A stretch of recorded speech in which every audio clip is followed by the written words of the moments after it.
মেহেরপুরের মুজিবনগরের নাজিরা কোনা সীমান্ত দিয়ে ভোরে ১০ জনকে বাংলাদেশে জোরপূর্বক পুশিনের চেষ্টা করেছে বিএসএফ। তবে বিজিবির বাধায় শেষ পর্যন্ত তাদের ফিরিয়ে নিতে বাধ্য হয় বিএসএফ।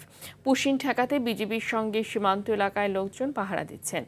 এদিকে সকালে শেরপুরের সীমান্ত দিয়ে বাংলাদেশে অবৈধভাবে অনুপ্রবেশের চেষ্টা ব্যর্থ করে দিয়েছে বিজিবি জানায়, শেরপুর সীমান্ত দিয়ে 2 ব্যক্তি বাংলাদেশে প্রবেশের চেষ্টা করলে বিজিবির একটি টহল দল স্থানীয় জনগণের সহযোগিতায় তাদের অনুপ্রবেশ প্রচেষ্টা ব্যর্থ করে দেয়।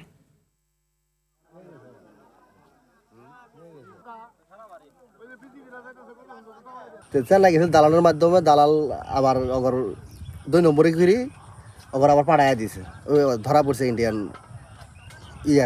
বিজেপির কাছে। আবার পাঠাই দিছে বাংলাদেশে। এরা 2 জন লোক এবিধি আইছে, মানে এরা বলতেছে বাংলাদেশের রাজশাহীর লোক। আমাদের এই শেরপুর জেলার শ্রীবুদ্ধি থানার পশ্চিম খারামুরা গ্রাম দিয়ে ভারতের স্থানীয় লোক 2টা নামাই দেওয়ার চেষ্টা করছিল। আমাদের যে বাংলাদেশের নাগরিক প্রায় 2700 মানুষ আমরা ঘিরে ধরেছি। দর্শক, এই বিষয়ে আরো জানাতে মেহেরপুরের সীমান্ত থেকে সরাসরি যুক্ত হচ্ছে সহকর্মী মাজেদুল হক মানিক। পুশিন নিয়ে বিজিবি এবং স্থানীয়রা কি বলছে জানাবেন।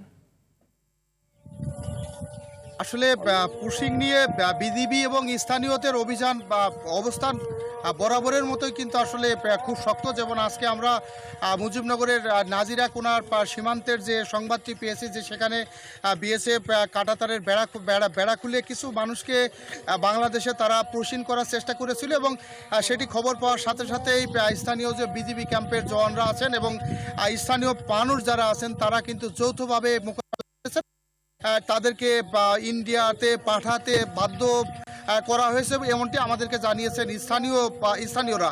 আমরা যেখানে দাঁড়িয়ে আছি আমাদের পিছনে যে একটি বটগাছ দেখা যাচ্ছে, এখানেই কিন্তু আসলে ভারতীয় কাঁটাতারের বেড়া। আমরা সীমান্তের খুবই কাছাকাছি আছি, আসলে চারিদিকে পাট, যার কারণে কাঁটাতারের বেড়া দেখা যাচ্ছে না। তবে এই সীমান্ত সহ টোটাল মেহেরপুর জেলায় যত সীমান্ত এলাকা আছে সেখানে যে বিজিবির বিওপি আছে, বিজিবির যে ক্যাম্পগুলো আছে এবং কুষ্টিয়া সেক্টর এবং চুয়াডাঙ্গা ব্যাটালিয়নের আন্ডারে যে ক্যাম্পগুলো আছে তারা বিজিবির যে সদস্যরা আছে তারা দিন রাত 24 ঘন্টা পালাক্রমে বর্ডারে তারা সতর্ক পাহারা রয়েছেন এবং তাদের সাথে কিন্তু স্থানীয়রা যোগ দিয়ে প্রতিবাদ করছেন, যার কারণে সীমান্তের অবস্থা মোটামুটি স্বাভাবিক রয়েছে এটা বলা যেতেই পারে।